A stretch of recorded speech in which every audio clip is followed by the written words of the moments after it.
পানি কোথা থেকে নিয়ে এসেছেন? পানি খেতে বোরিং করা আছে। আচ্ছা আচ্ছা, ওইখান থেকে নিয়ে এসেছেন। বোরিং করা আছে, বোরিং এর হাতে আবার ধরেন ওই যে প্লেট লাগানো আছে, প্লেট লাগাইয়া ওই চেক বলে হাতে প্লেট লাগাইয়া পানি উড়িতেছে। আচ্ছা আচ্ছা আচ্ছা। আপনি যাই চেক করে তাহলে বাসা থেকে খাবার পানি নিয়ে আসা তো অনেক কষ্টকর হয়ে বাসাতে যায়। নাকি এই যে ওই টিউবওয়েল দেখা যাও। আচ্ছা আচ্ছা আচ্ছা।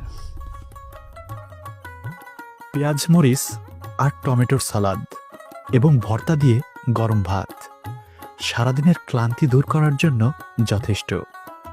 তার সাথে টাটকা সবজির তরকারি এবং ডাল তো আছেই। সব মিলিয়ে এই পরিশ্রমী মানুষগুলোর দুপুরের খাবার খুবই গুরুত্বপূর্ণ।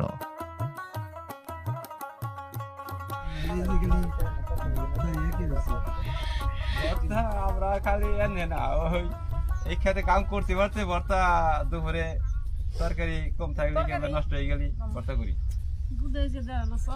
পিঁয়াজ মরিচ লবণ তেল এগুলো সব আমার এই ঘরেই থাকে। আচ্ছা আচ্ছা আচ্ছা। এগুলো ঘরে থাকে, দেখা গেলো তরকারি একসময় নষ্ট হয়ে গেছে, ওই তরকারি ফেলাই দেবো, ভর্তা বানাই।